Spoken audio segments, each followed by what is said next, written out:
Good afternoon students. प्रश्नावली 4.3 का प्रश्न 7। एक विद्यालय की कक्षा 9वीं की छात्राएं यामिनी और फातिमा ने मिलकर भूकंप पीड़ित व्यक्तियों की सहायता के लिए प्रधानमंत्री राहत कोष में 100 रुपये अंशदान दिया। एक रैखिक समीकरण लिखिए जो इन आंकड़ों को संतुष्ट करती हो। तो आप उनका अंशदान x रुपये और y रुपये मान सकते हैं। ये प्रश्न में दिया है, इस समीकरण का आलेख खींचिए।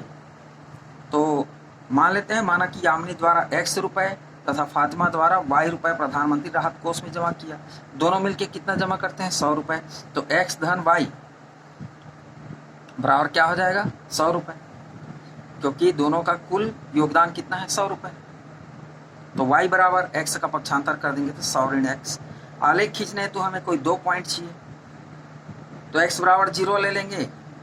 तो हल करेंगे तो x बराबर 0 हो जाएगा, तो y का मान 100 आ जाएगा। x बराबर 100 लेते हैं तो y का मान 0 आ जाएगा। नेचुरली सॉल्व कर सकते हैं इजीली। x बराबर 50 लेते हैं तो y बराबर 100 ऋण 50 यानी 50 आ जाएगा। तो इस तरह से 3 पॉइंट्स हमको मिल जाते हैं और इन तीनों पॉइंट का हम एक सारणी तैयार कर लेते हैं। सारणी में दर्शा दिया 0 x का मान तो y का मान 100, x मान 100 तो y का मान 0, x मान 50 तो y का मान 50। तो इस तरह इसको हम क्रमिक युग्मों के रूप में बिंदु दर्शा सकते हैं। 0 छोटा कोष्टक में 100, 100 0 और 50 50। तो इस तरह से कार्तीय तल में निर्मित कर इन बिंदुओं को मिलाने से एक सरल रेखा के रूप में आलेख प्राप्त होता है, जिसका समीकरण x + y = 100 हो।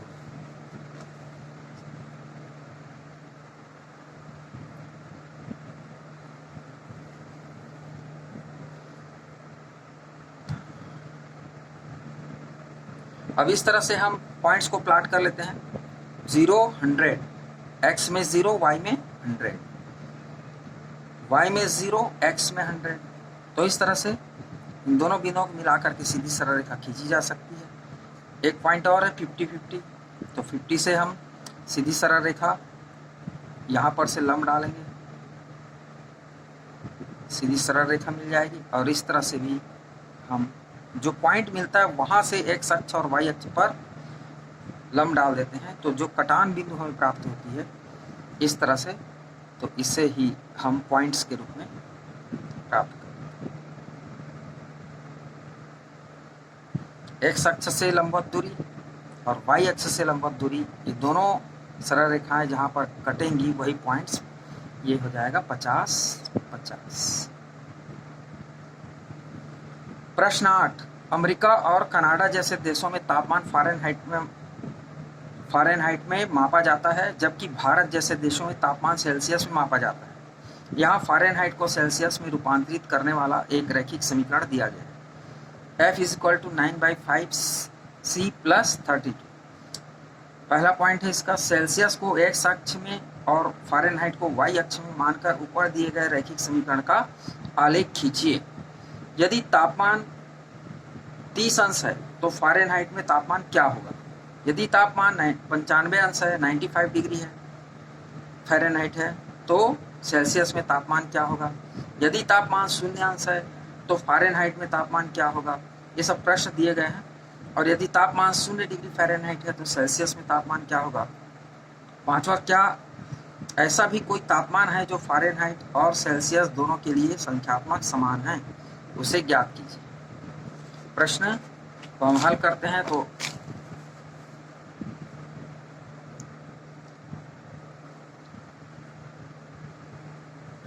दिया है F = 9/5 C + 32।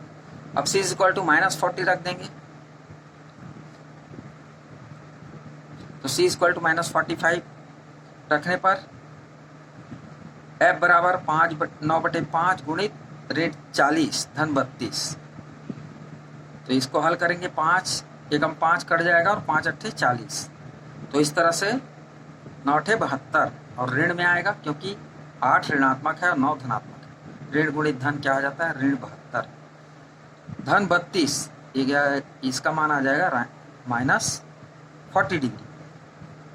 तो यहाँ पर सेंटीग्रेड 40 डिग्री है, डिग्री सेंटीग्रेड और डिग्री फ़ारेनहाइट भी -40 डिग्री आ रहा है। दूसरा प्रश्न है, यदि C का मान 10 डिग्री है तो यहाँ पर 10 मान रख देंगे दिए गए समीकरण में और हल करेंगे तो 5 दूनी 10 कट जाएगा, 9 दूनी 18, 18 दूनी 32, तो इस तरह से 50 डिग्री आ जाएगा। अब इसके लिए हम सारणी तैयार कर लेते हैं, -40 -40, 10 के लिए 50। इसका बहुत ही आसानी से आप आलेख खींच सकते हैं और इस तरह आलेख को जब हम आगे बढ़ा देते हैं दोनों पॉइंट्स को हम प्लॉट करने के बाद, तो इस तरह हमें F = 9/5 डिग्री C + 32 का एक आलेख प्राप्त होता है। इस आलेख का स्टडी करने से हमें और भी प्रश्नों के हल प्राप्त होते हैं। जैसे ग्राफ से स्पष्ट है कि अगर C 30 है, C x अक्ष में लेना है और फ़ारेनहाइट को y अक्ष में लेना है। इस तरह से हम इस रेखा का आलेख खींच लिए, रेखा के रूप में एक आलेख खींच लिए। अब प्रश्न है C 30 डिग्री, C यहाँ पर 30 डिग्री, F का मान यहाँ से सीधी एक लंबवत रेखा खींचेंगे। इस सरल रेखा को जिस बिंदु पर कटेगी उस पॉइंट्स को हम वहाँ से हम y अक्ष पर लंबवत रेखा खींचेंगे और देखेंगे कि वह किस पॉइंट्स पर मिल रहा है। तो स्पष्ट है कि C 30 है तो Fahrenheit 86 degree centigrade, 86 degree centigrade Fahrenheit, तो इसका मान प्राप्त हो गया। इसी प्रकार F अगर 95 है तो C 35 प्राप्त हो जाएगा। F अगर 95 है, ये पॉइंट मिलेगा, 95 से सीधी सरल रेखा खींच ली। अब यहाँ से हम लंबवत रेखा खींचेंगे तो ये 35 पर आकर मिलती है। इस तरह से आपको F 95 तो C 35 प्राप्त होता है। सेल्सियस और फ़ारेनहाइट दोनों का मान यहाँ पर देखिए, डिग्री सेंटीग्रेड जो के रूप में सेल्सियस, डिग्री सेल्सियस ले रहे हैं, डिग्री सेल्सियस और ये डिग्री फ़ारेनहाइट, डिग्री फ़ारेनहाइट।